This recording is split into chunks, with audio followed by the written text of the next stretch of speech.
بعض روایات میں کہ یہ اس کی باندیوں میں سے لونڈیوں میں سے ایک لونڈی تھی، اور بعض روایات کے مطابق خود اس فرعون بادشاہ کی یہ بیٹی تھی کہ اس نے اپنی بیٹی اس خاتون سارہ کے حوالے کی، کیونکہ یہ نیک خاتون ہے اور اس کی نیکی کا یہ نتیجہ وہ دیکھ چکا۔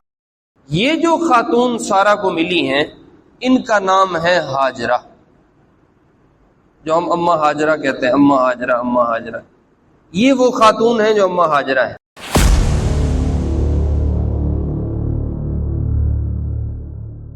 ایک مہینہ چلتے چلتے چلتے چلتے اس جگہ پہنچے جہاں آج مکہ کی وادی ہے، لق دق صحرا، لمبے چوڑے، نہ بندہ نہ بندے کی ذات، بندہ چھوڑو جانور نہیں وہاں، نوکیلے کالے دھوپ سے جلے ہوئے پہاڑ، زندگی کا کوئی نام و نشان نہیں، فی واد غیر ذی زرع، کوئی سبزہ نہیں۔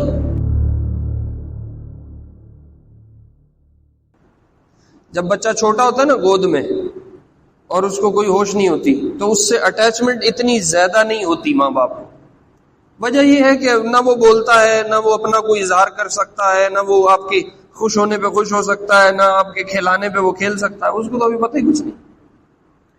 جب بچہ آپ کے کھلانے پہ کھیلے، آپ کے ہنسانے پہ ہنسے اور آپ کو رسپانس کرے، اب بچہ دل میں جڑ پکڑتا ہے، اب وہ ماں باپ میں جگہ بناتا ہے۔ تب اسماعیل وہاں کچھ بڑے ہو چکے ہیں، کھیل کود والے ہو چکے ہیں، اب ابراہیم کو کہا جاؤ جا کے دوبارہ ملاقات کر۔ جیسے ماں بچے کو کام بھیجتی ہے نا تو وہ چادر پہ، رومال پہ، قمیض پہ گرہ ڈال دیتی ہے کہ بچہ جب جائے کہیں کھیل کود میں لگ جائے تو گرہ کو دیکھ کے ماں یاد آئے گی، اور ماں کو یاد کر کے پھر ماں کا بتایا ہوا کام یاد آئے گا کہ وہ کام کرنا ہے۔ یہ جو رمضان آتا ہے، زکوٰۃ دو اور اعتکاف بیٹھو اور قرآن سنو اور روزے رکھو، پھر حج آتا ہے، مال لگاؤ، جان لگاؤ، پھر قربانی آتی ہے، قربانی کرو جانور، یہ سب وہ گرے اور دھاگے ہیں کہ پیچھے اللہ بیٹھا جے، انہیں جڑے کم لایا وہ کم کرنے نے۔ جیسے جانور کا عیوب سے پاک ہونا ضروری ہے قربانی پہ لگنے کے لیے، ایسے قربانی کرنے والے کا بھی گناہوں سے پاک ہونا ضروری، عیوب سے پاک ہونا ضروری ہے۔ صلی علی سیدنا صلی اللہ علیہ وسلم، صلی علی سیدنا صلی اللہ علیہ وسلم، صلی علی سیدنا۔ ابراہیم علیہ السلام اپنی قوم کی بت پرستی اور شرک سے بہت زیادہ پریشان تھے، کیونکہ وہ ساری قوم ہی بت پرست قوم تھی، پتھروں کو پوجتے تھے اور مظاہر قدرت میں سورج چاند ستاروں کو پوجتے تھے، اور اپنے پیچھے گزرے ہوئے نیک لوگوں کی شکلیں بنا کے، قبریں بنا کے ان کو پوجتے تھے۔ شدید شرک تھا، شرک کی تمام قسمیں اس قوم میں جمع تھیں۔ 3 طرح کا شرک پایا جاتا ہے، حجر کا یعنی پتھروں کے بت بنا لو، شجر کا مظاہر قدرت سے مانگنا شروع کر دو، تو وہ سورج چاند ستاروں سے مانگتے تھے، اور قبر کا، حجر شجر قبر، 3 طرح کا شرک۔ جب بھی شرک کیا جائے گا تو بنیاد پیچھے یہ 3 جگہوں سے ہوگی، یا ان میں سے کوئی ایک ہوگی، اور ابراہیم کی قوم تینوں طرح کا شرک کرتی تھی۔ اور جس باپ کے گھر پلے ہیں وہ باپ خود بت پرست ہے، خود بت پوجنے والا ہے، بت گر بھی ہے، خود بت بناتا بھی ہے، بت فروش بھی ہے، بت بیچتا بھی ہے، اور خود سردار ہے اور انتہائی مالدار ہے، اور نمرود کا قریبی ساتھی بھی ہے، یعنی سیاسی لحاظ سے بھی مضبوط ہے اور معاشی لحاظ سے پیسہ بھی خوب ہے، وہ بھی مضبوط ہے۔ اور مزے کی بات، ابراہیم کا باپ مذہبی پیشوا بھی ہے اپنی قوم کا، آزر جو تھے، تو مذہبی اثر و رسوخ بھی موجود ہے۔ تو قوم کو بہت سمجھایا، باپ کو بھی بہت سمجھایا۔ مختصر یہ کہ باپ نے کہا یا میری مانو، بت پرستی میں ہمارے ساتھ چلو، بت بیچنے بھی پڑیں گے، بت پوجنے بھی پڑیں گے، اور یا یہ سب چھوڑو اور چلے جاؤ، وَاحْجُرْنِی مَلِیًّا، چلے جاؤ۔ جیسے ہمارے ہاں موجودہ زمانے میں والدین نافرمان اولاد کو عاق کرتی ہے، فلاں کو ہم نے اپنی منقولہ غیر منقولہ جائیداد سے عاق کر دیا، عاق نامے روز اخبار میں چھپے ہوتے ہیں۔ تو ابراہیم کو بھی باپ نے کہا چلے جاؤ، یا پھر لَأَرْجُمَنَّكَ، میں تمہیں سنسار کروں گا، پتھر ماروں گا، مطلب جسمانی تشدد کروں گا، نتیجہ موت ہے، یا مرنا ہے تو یا چھڈ کے جانا ہے۔ تو ابراہیم اس کشمکش میں یہاں سے نکلے۔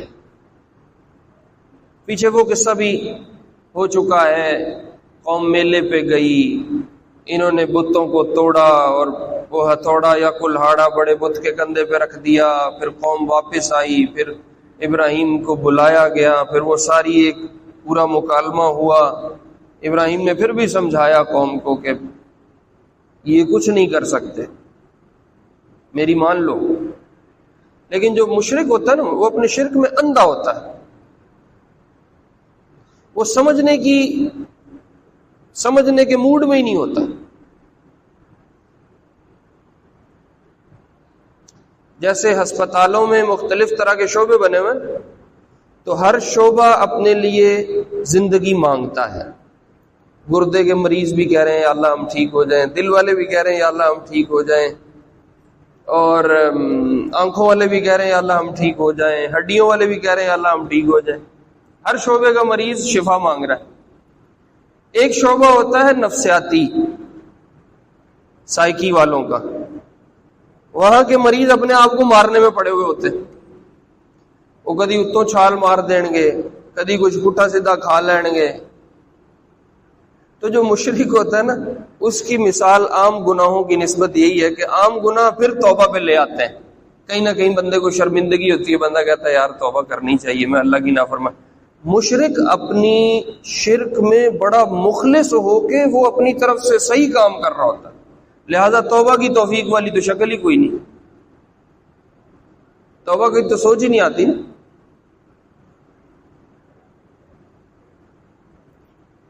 کسی درخت کو دو چار ٹاکیاں باندھ کے وہاں آ کے منتیں ماننا شروع کر دو، وہاں آ کے سجدے دینے شروع کر دو، وہاں آ کے نذرانے چڑھ، یہ ہمارے روز کی کہانی ہے۔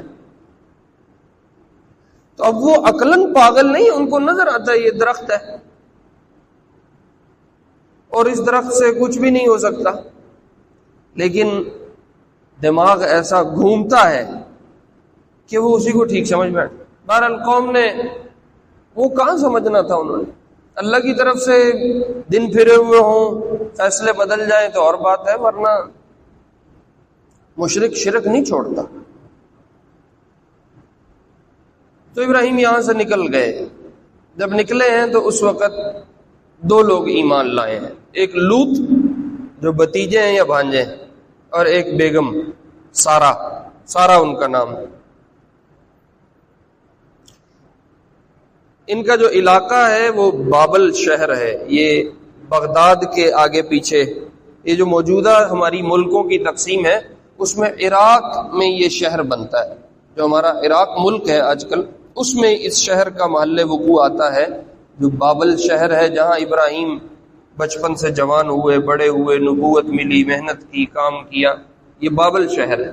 یہاں سے یہ اپنی بیگم کو لے کے تو نکل گئے کہ اب یہاں رہا تو موت ہے، اور یہ آزما چکے ہیں، مجھے آگ میں بھی ڈال لیا ہے اور تکلیفیں بھی بہت ساری ہو چکی ہیں، سمجھنا انہوں نے اب نہیں ہے۔ باپ نے کہا ہے چلے جاؤ، تو بس اب میں جاتا ہوں۔ یہاں سے سارا کو لے کے یہ دریائے فرات کے کنارے کنارے کنارے ہجرت شروع کی، پیدل چلنے لگے۔ بستی ایک آتی ہے رستے میں، وہاں کچھ دیر قیام کیا، لیکن وہاں نہیں رکے، پھر چل دیے، مصر پہنچے۔ مصر پہنچے ہیں تو یہاں معلوم ہوا کہ یہاں کا بادشاہ ہر پردیسی عورت کو ایک رات کے لیے اپنے پاس رکھتا ہے زبردستی۔ جو بھی عورت مسافر ہے، اس کی بادشاہی کے باہر سے آ رہی ہے، اس کو بادشاہ اپنے پاس بلاتا ہے۔ یہ ایک اور امتحان تھا، پیچھے ہجرت کر کے آ رہے ہیں۔ تو حضرت ابراہیم، اچھا اس بادشاہ کا ایک قانون یہ تھا کہ اگر عورت کے ساتھ اس کا شوہر ہے تو اس کو جان سے مار دے گا، اور اگر اس کا بھائی ہے یا بیٹا ہے یا کوئی اور ہے ساتھ تو اس کو کچھ نہیں کہتا تھا، چھوڑ دیتا تھا۔ اب ابراہیم کو یہ بھی معلوم ہے کہ میں شوہر ہوں، اگر خبر ہوگی تو مارے گا جان سے۔ تو ابراہیم کو بھی بلوایا گیا علیہ السلام۔ ابراہیم نے کہا یہ خاتون میری بہن ہے، اور سارا کو سمجھا دیا کہ اس وقت ایمان والوں میں ایک میں ہوں اور ایک تو ہے، یہاں اور کوئی نہیں ہے۔ اور ایمان والے جہاں اور رشتوں میں ہیں، وہاں آپس میں بہن بھائی کا رشتہ بھی ہو سکتا ہے، کیونکہ سارے ایمان والے آپس میں بھائی بہن ہیں، مرد سارے بھائی ہیں، عورتیں ساری بہنیں ہیں۔ انما المؤمنون اخوہ، قرآن کہتا ہے ایمان والے سارے بھائی ہیں۔ اور سارا سے کہا اگر وہ تجھے بلائے اور پوچھے تو تو نے یہی کہنا ہے میرے بھائی ہیں۔ خیر اس نے بلوایا۔ سارا بہت خوبصورت قد کاٹ والی، اپنی ظاہری حلیے میں وجاہت میں بہت خوبصورت عورت تھی، تو اس نے اپنی خواہش پوری کرنے کے لیے کوشش کی، ہاتھ بڑھایا۔ تو اللہ کی طرف سے یہ ہوا کہ اس کا پاؤں زمین میں دھنس گیا، کچھ روایات میں یہ ہے، اور وہ سارا کی طرف نہیں آ سکا، اور کچھ روایات میں کہ ہاتھ شل ہو گیا اور وہ نہیں سارا کی طرف ہاتھ بڑھا سکا۔ وہ حیران تو ہوا، لیکن سارا سے اس کو کچھ اندازہ ہو گیا کہ یہ کوئی عام خاتون نہیں ہے، تو معافی تلافی کی اور گزارش کی کہ میری یہ جو پکڑ ہے اس کو ختم کروا دو، تو میں آپ کو کچھ نہیں کہتا۔ تو سارا نے وہاں پھر، صحیح بخاری میں تو یہ ہے کہ نماز پڑھ کے دعا کی، اور روایات میں سارا نے دعا کی، تو اللہ کے حکم سے اس کا وہ جو ہاتھ تھا وہ ٹھیک ہو گیا، یا جو قدم تھا وہ زمین سے نکل آیا۔ اس نے دوبارہ کوشش کی، پھر وہی سارا قصہ ہوا، پھر تیسری دفعہ کوشش کی، پھر سارا وہی قصہ ہوا۔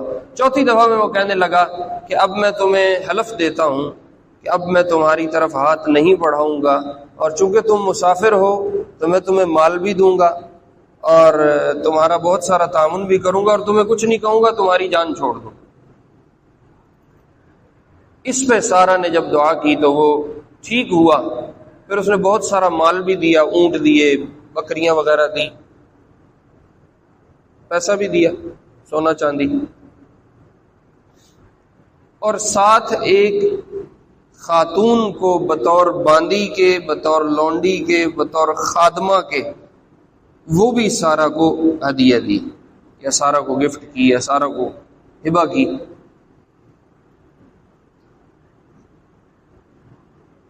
بعض روایات میں کہ یہ اس کی باندیوں میں سے، لونڈیوں میں سے ایک لونڈی تھی، اور بعض روایات کے مطابق خود اس فرعون بادشاہ کی یہ بیٹی تھی،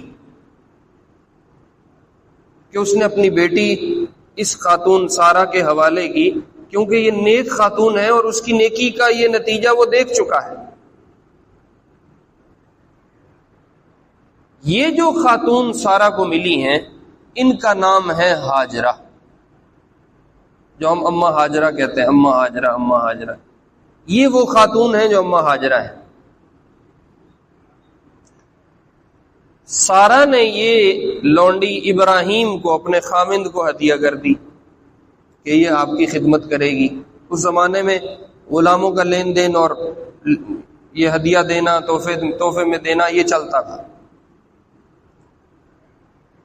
شرعی اصولوں کے مطابق تو یہ ہے کہ جو لونڈی اور باندی ہوتی ہے اس سے شوہر یا اس کا جو مالک ہوتا ہے وہ تمام وہ حقوق حاصل کر سکتا ہے جو ایک شوہر بیوی سے کر سکتا ہے، اور نکاح کی ضرورت نہیں ہوتی. یا پھر طریقہ یہ ہوتا ہے کہ اگر ایسی کوئی باندی یا لونڈی ہاتھ آ جائے تو اس کو آزاد کر کے اس سے نکاح کر لیا جائے اور پھر اس کو اپنے نکاح میں رکھا جائے. بہرحال جو بھی شکل بنی. یہاں ابراہیم کی ہاجرہ سے جو رشتہ ازدواج بنا یا جو شوہر بیگم کا تعلق بنا تو ابراہیم بڑے عرصے سے اللہ سے اولاد مانگ رہے تھے اور سارا سے نہیں مل رہی تھی، اور تقریباً عمر 85 سال ہو چکی ہے اور مانگ مانگ مانگ مانگ کے بوڑھے ہو چکے. اللہ کے بھی عجیب امتحان ہے، اپنی حکمتیں. نہ ماننے پہ آئے تو نبی کی دعا بھی اتنا عرصہ. بے پرواہ ذات ہے، غنی ذات ہے. تو اللہ نے کہا اب ہم تمہیں ہاجرہ سے اولاد دیں گے. رب ہب لی من الصالحین، یا مانگا ابراہیم نے. مرد کے دل میں ہوتی ہے اولاد کی خواہش، وہ کہیں نہ کہیں کبھی اس کا اظہار ہو جاتا ہے کبھی نہیں ہوتا. تو کہا رب ہب لی من الصالحین، یا اللہ بچہ ایک چاہیے. اب اللہ نے کہا ہم تجھے ہاجرہ سے دیتے ہیں. فبشرناہ بغلام حلیم، اب اللہ نے ایک بچہ دیا، ہاجرہ سے بیٹا ہو گیا. اور اللہ کہہ رہے ہیں بیٹا بڑا زبردست ہے، انتہائی سمجھدار ہے، حلیم.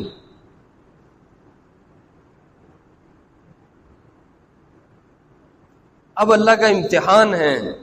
اللہ نے اتنی عمر مانگ مانگ کے اولاد دی، اور جب اولاد مل گئی تو اللہ نے کہا اب اس سے جدائی اختیار کرو. یا اللہ کیسے اختیار کرنی ہے؟ کا طریقہ ہم بتائیں گے. ان دونوں کو لو ساتھ، بیگم کو اور بیٹے کو، اور یہاں سے نکلو. اب ابراہیم مصر سے فلسطین گئے اور یہ بیٹا فلسطین میں پیدا ہو رہا ہے، اسماعیل. اور یہاں سے حکم دے کے نکالا کہ چلو. کدھر جانا ہے کوئی منزل نہیں. مسافر کو معلوم ہو میری فلاں منزل ہے، میں اتنے دنوں میں وہاں پہنچ جاؤں گا، یا یہ میرا راستہ ہے، تو اس کے لیے ذرا تسلی ہوتی ہے سفر کے دوران. ابراہیم کو کہا تمہیں منزل نہیں بتانی، بس یہ حکم ہے کہ چلو. تو جہاں ہم تمہیں ٹھہرانا چاہیں گے ہم خود بتائیں گے، وہاں ان بچوں کو چھوڑنا ہے، تب تک چلو. یہ اب فلسطین سے نکلے اور تقریباً 1 مہینہ سفر کیا. جبریل آگے آگے ہیں اور سارا ہے، اور گود میں بیٹا اسماعیل ہے اور ابراہیم. 3-4 افراد کا یہ چھوٹا سا قافلہ یہ چل رہا ہے. پورا مہینہ سفر کیا. اب سوچو ابراہیم کے دل میں کتنی دفعہ آئی ہوگی بھی ہم کہاں جا رہے ہیں. جبریل کوئی کہیں کہ شاید راستے سے ہی کدھر لے چلا ہے، لیکن حکم ہے خاموش، پوچھنا نہیں کہاں جانا ہے، چپ کا روزہ ہے. اس سے بڑی آزمائش کہ بیوی کو بھی نہیں بتانا ہم کہاں جا رہے ہیں. تو پورا مہینہ چلتے ہوئے کتنا پوچھا ہوگا بیگم نے کہ کہاں لے کے جا رہے ہو، کہاں جا رہے ہو، ہمیں خبر تو دو، منزل کیا ہے، ٹھکانہ کہاں ہے، کب تک چلاؤ گے. خاموش. اور کتنی دفعہ گھونٹ پیے ہوں گے اندر اندر کہ میں اس کو اب کیا بتاؤں بھائی میں کہاں جا رہا ہوں. 1 مہینہ چلتے چلتے چلتے چلتے اس جگہ پہنچے جہاں آج مکہ کی وادی ہے. لق دق صحرا، لمبے چوڑے، نہ بندہ نہ بندے کی ذات. بندہ چھوڑو، جانور نہیں وہاں، نوکیلے کالے دھوپ سے جلے ہوئے پہاڑ، زندگی کا کوئی نام و نشان نہیں، فی واد غیر ذی زرع، کوئی سبزہ نہیں، زندگی گزارنے کا کوئی راستہ نہیں۔ یہاں پہنچے تو جبریل نے کہا بس یہیں چھوڑنا ہے اور اسی پاؤں واپس ہونا ہے، اور بولنے کی اجازت نہیں ہے۔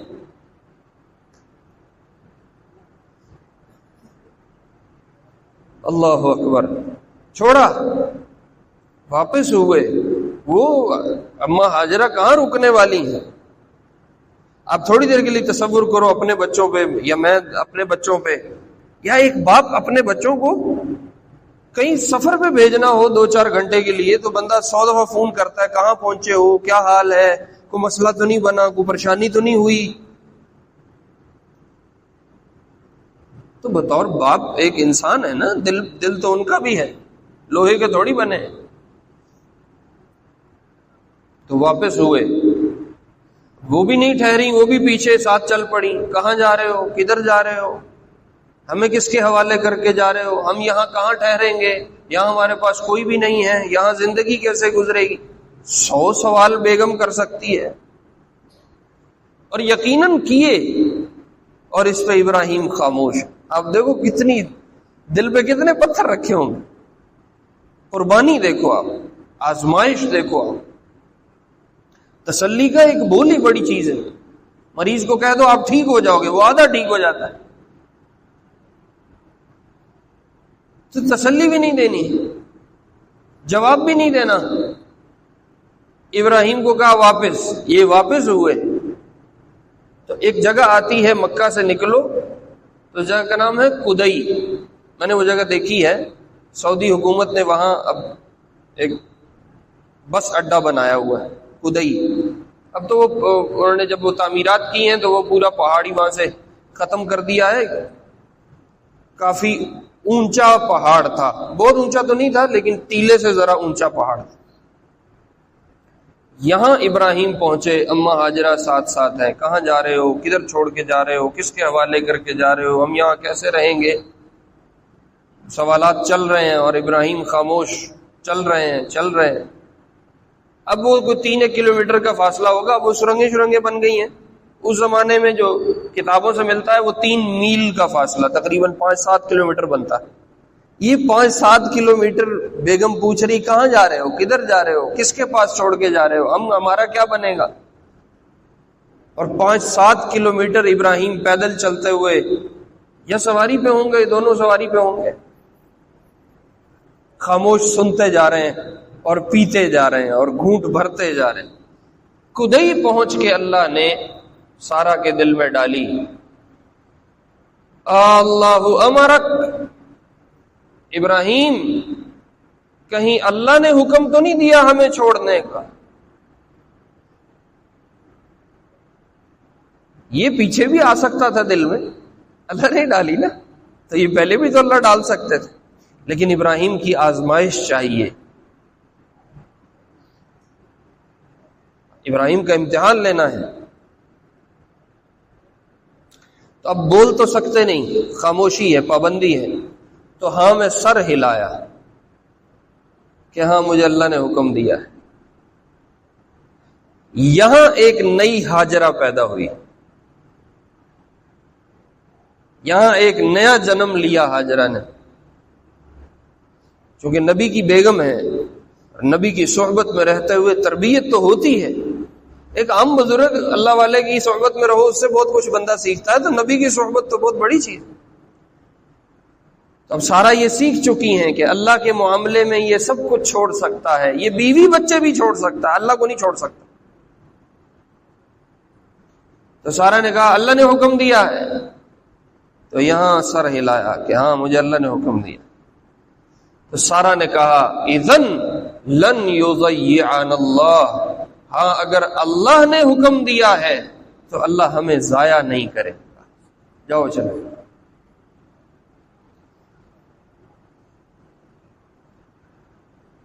اللہ نے حکم دیا ہے تو اللہ ضائع نہیں کرے گا، چلے جاؤ۔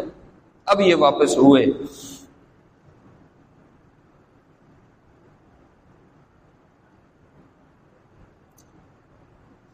جب چھوڑ کے نکلے اور وہ درمیان میں تھوڑا سا پہاڑ جو تھا اس پہ بیوی بچے چھوڑے اور اترے، تو اب وہ بچے اوٹ میں چلے گئے، چھپ گئے، نظروں کے سامنے نہیں.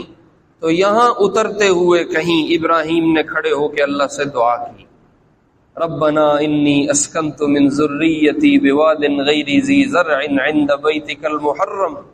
یا اللہ اس بیابان میں اپنی اولاد تیرے حوالے کر کے جا رہا ہوں، یہاں زندگی کا کوئی نام و نشان نہیں. ربنا لیقیموا الصلاۃ، ان کی تربیت بھی تیرے حوالے، ان کا دین ایمان ان کے اعمال سب تیرے حوالے.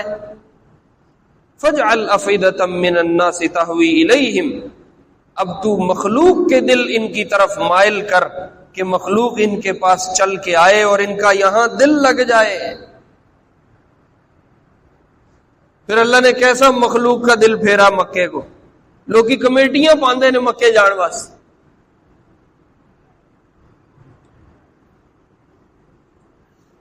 اللہ اکبر. اللہ نے پھر یوں اپنے خلیل کی دعا قبول کی، وارزقہم من الثمرات، ان کو دنیا کے پھل دے، رزق دے، ان کی معیشت مضبوط کر. آپ کو دنیا میں ہر ملک میں سیزن ملتے ہیں، پھلوں کے سیزن ہے، آم کا سیزن ہے، تربوز کا سیزن ہے، اسٹرابری کا سیزن ہے، سیب کا سیزن ہے، انگور کا سیزن ہے. مکے میں کوئی سیزن نہیں. آپ سال میں کسی موقع پہ چلے جاؤ، آپ کو دنیا کا ہر پھل وہاں ملتا. اللہ نے ابراہیم کی یوں قبول کی اور رزق ایسا چلایا ہے، آپ ایک بندے کا کھانا لے لو، خرید لو، 2-3 آرام سے کھا لیتے. جو لوگ گئے ہیں ان کو اندازہ ہے.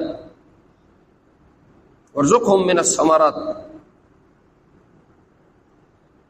اب ابراہیم واپس ہوئے اور تقریباً 1 سال فلسطین قیام کیا اور نبوت کا جو کام ذمہ ہے وہ کیا.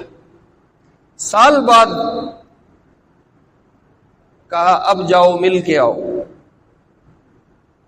جب بچہ چھوٹا ہوتا ہے نا گود میں اور اس کو کوئی ہوش نہیں ہوتی تو اس سے اٹیچمنٹ اتنی زیادہ نہیں ہوتی ماں باپ کو. وجہ یہ ہے کہ نہ وہ بولتا ہے، نہ وہ اپنا کوئی اظہار کر سکتا ہے، نہ وہ آپ کے خوش ہونے پہ خوش ہو سکتا ہے، نہ آپ کے کھلانے پہ وہ کھیل سکتا ہے. اس کو تو ابھی پتہ ہی کچھ نہیں. جب بچہ آپ کے کھلانے پہ کھیلے، آپ کے ہنسانے پہ ہنسے اور آپ کو رسپانس کرے، اب بچہ دل میں جڑ پکڑتا ہے، اب وہ ماں باپ میں جگہ بناتا ہے. تب اسماعیل وہاں کچھ بڑے ہو چکے ہیں، کھیل کود والے ہو چکے ہیں. اب ابراہیم کو کہا جاؤ جا کے دوبارہ ملاقات کر کے آؤ. اور ادھر پیچھے کہانی یہ ہے کہ اما ہاجرہ وہ جو ابراہیم کچھ کھجوریں دے کے گئے، کچھ پانی دے کے گئے، وہ استعمال کیا، وہ چند دن چلا، وہ ختم ہو گیا. بالکل وہ بیابان بے آباد قسم کی وادی ہے. اب کھانے کو بھی ختم، پینے کو بھی ختم، جو چھاتیوں میں کچھ دودھ تھا وہ بھی ختم. اب زندگی کے آثار مشکل ہو گئے. آپ سوچو اس خاتون پہ جو پہلی رات آئی ہے، بچہ گود میں ہے، کوئی بندہ آج پاس نہیں ہے، اور اس طرح کی غیر محفوظ جگہ میں وہ رہ رہی ہے. وہ اما ہاجرہ نے کیسے رات کاٹی؟ تصور کرو تھوڑی دیر اپنے آپ پہ. ہم رات کو نا اندھیرے میں 0 کا بلب لگاتے ہیں کمرے میں کہ فل اندھیرے سے دل کانپتا ہے.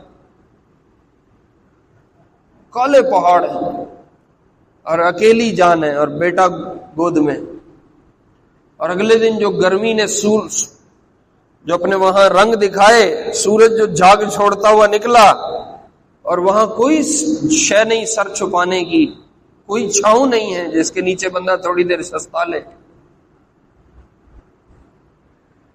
اللہ اکبر. جب وہ بھوک کے لالے پڑے تو اب یہ بھاگی کہ میں کہیں دیکھوں کوئی شے مجھے کھانے کو مل جائے. تو صفا گئیں، مروہ گئیں، پھر گئیں صفا، پھر گئیں مروہ. یہ زندگی کی تلاش تھی کہ مجھے کوئی آثار مل جائے، کوئی چیز مل جائے، کوئی میرا سہارا ہو، میرے بچے کے کام آئے. اور آخر میں مروہ پہ آ کے تھک کے خود گر گئیں اور قصدن گریں. کہ میں یہاں مر جاؤں اور بچے کو جہاں چھوڑا وہ وہاں اللہ کے پاس پہنچ جائے. سامنے دیکھنا بھی مشکل ہے کہ بچہ بھوک سے تڑپ رہا ہے اور میں اس کو کیسے، ایک ماں کیسے صبر کر سکتی. جب یہاں مروہ پہ گری ہیں تو جبریل کو دیکھا اسماعیل کے پاس، پھر اپنی ساری قوتیں جمع کی اور ساری امیدیں اکٹھی کی اور دوڑ لگائی کہ میرے بچے کے پاس کون. پہنچی تو آگے وہ ایڑی رگڑ چکے ہیں، چشمہ نکل چکا ہے اور پانی بہ رہا ہے، تو فوراً کچھ پتھر لگائے، اور وہ قصہ آپ نے سارا سن رکھا ہے، میں اس کی تفصیل میں نہیں جاتا. پھر اللہ نے قافلہ بھیجا بنو جرہم کا، انہوں نے دیکھا کوئی پرندے اڑ رہے ہیں تو یہ نشانی دی کہ یہاں کوئی زندگی ہے، یہاں کوئی زندگی کے اسباب ہیں. تو ڈھونڈتے ڈھونڈتے اماں ہاجرہ کے پاس پہنچے تو اللہ نے وہاں ان کے دل لگانے کے لیے قوم بھی آباد کر دی، وہاں تھوڑی آبادی بن گئی، لوگ آ گئے، پھر وہاں ماں بیٹا رہنا شروع ہو گئے. سال بعد ابراہیم آئے ہیں. اب بچہ آگے سے ہنستا بھی ہے، وہ اپنے بولنے کی کوشش میں بھی ہے اور تھوڑا رسپانس بھی کر رہا ہے. تو کہا اب اس کو قربان کرو. اور آزمائش کا طریقہ کیا ہے؟ پہلی رات خواب آیا محبوب چیز قربان کرو، تو ایک بکرا لے کے اس کو، دمبا لے کے اس کو ذبح کر دیا. پھر خواب آیا اگلی رات محبوب چیز قربان کرو، تو گائے ذبح کر دی. پھر خواب آیا محبوب چیز قربان کرو، تو اونٹ ذبح کر دیا. پھر خواب آیا محبوب چیز قربان کرو. انبیاء کا خواب وحی ہوتا ہے، انبیاء کا خواب وحی ہوتا ہے. تو ابراہیم کو خیال آیا کہیں اللہ میرے سے میری اولاد تو نہیں مانگ رہے، اولاد میرے لیے سب سے محبوب چیز ہے. تو اب خواب ہے، کوئی ڈائریکٹ صراحت الفاظ کے ساتھ حکم بھی نہیں آیا کہ بچہ ذبح کرنا ہے. خواب ہے تو نکلے کہ میں اس کو ذبح کرتا ہوں. آپ اس باپ کو تصور کرو جو اپنی اولاد ذبح کرنے جا رہا ہے. بکری بھیڑ پہ چھری نہیں چلانی، انسان ہے، اور انسان بھی آمنی سگی اولاد ہے، اور اولاد بھی وہ ہے جو سال ہر سال کی دعاؤں کے بعد ملی ہے، اور ایک سال جدائی کاٹ کے دوبارہ ملنے آیا ہے باپ. آپ آزمائش دیکھو.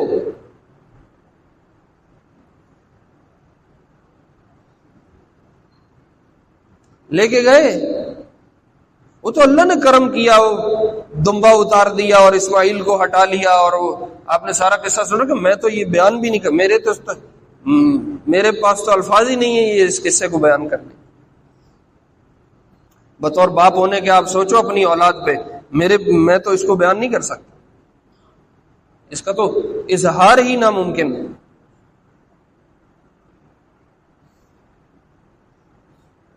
اصل میں میرے عزیزوں، میرے پیاروں، یہ پیغام تھا اللہ کو پانے کے لیے ہر چیز داؤ پہ لگائی جا سکتی، اللہ کا حکم نہیں چھوڑا جا سکتا. رشوت کیوں لی؟ وہ کہتے ہیں کاروبار نہیں، زندگی کا کام نہیں چلتا. سود پہ کام کیوں کیا؟ وہ کہتے ہیں کاروبار نہیں چلتا. جھوٹ پہ سودا کیوں بیچا؟ وہ کہتے ہیں مولوی صاحب اس کے بغیر کاروبار نہیں ہوتا. اپنے برگر پیزوں کے چکر میں اللہ کو بھول بیٹھے ہو. اللہ ہر سال قربانی پہ لا کے یہ یاد دلاتا ہے اللہ کے لیے ابراہیم نے سب کچھ چھوڑا تھا، یہ تمہیں بھی چھوڑنا ہے.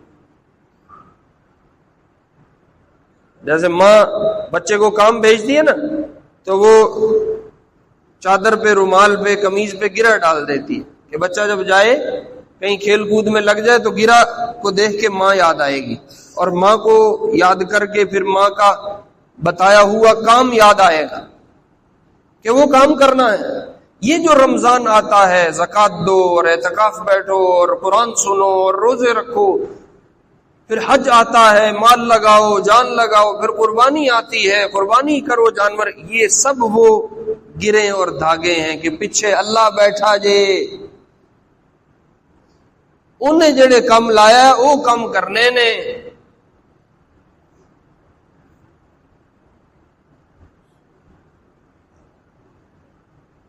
کہ سب کچھ قربان کیا جا سکتا ہے، اللہ کے حکم کو نہیں چھوڑا جا سکتا.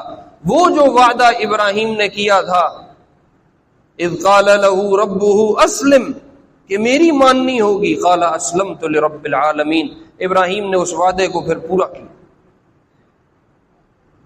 کہ اللہ تیری مانوں گا، کائنات ادھر سے ادھر ہو سکتی ہے، رب کا حکم نہیں چھوٹ سکتا۔ تو قربانی اصل میں اس بات کی ہے، اب تو ہم ریڈی میڈ وہ بن گیا نا سارا سسٹم، پکیاں پکائیاں دیگا لے آؤ تے کھوا پہ آ کے تے کم مکاؤ۔ علماء نے لکھا ہے افضل یہ ہے کہ پہلے جانور پالے، پھر اس سے انس پیدا ہو، وہ جانور تیرے میں جڑ پکڑے، پھر اس پہ چھری چلا کہ یہ تیرے جذبات کی قربانی ہو۔ تجھے یہ سکھایا جا رہا ہے کہ اللہ کے لیے اپنے جذبات کو کیسے قربان کرنا، اپنی خواہش کو کیسے قربان کرنا ہے، اپنی جان مال کو اللہ پہ کیسے لگانا ہے۔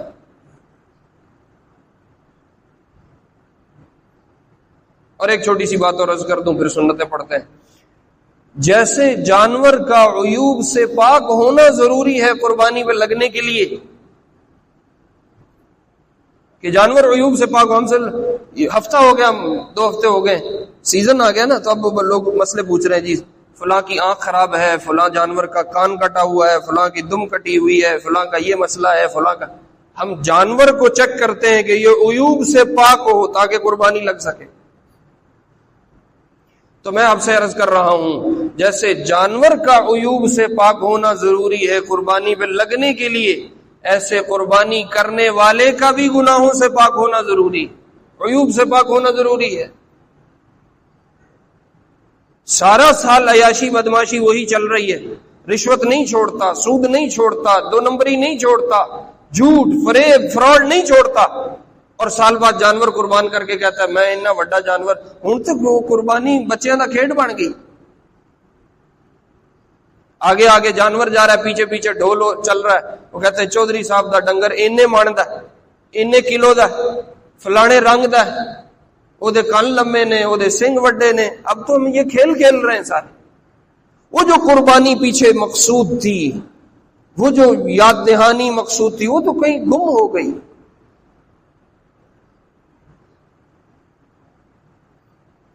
تو ایک اپنے آپ کو عیوب گناہوں سے پاک کرنا، تاکہ میں قربانی جو کروں وہ میری اللہ کے ہاں قبول ہو، پکی سچی توبہ کے ساتھ۔ اور دوسرا اپنے محبوب، اپنی خواہش، اپنے نفس کے جذبات کو قربان کرنا اللہ پہ، یہ سکھایا قربانی سے۔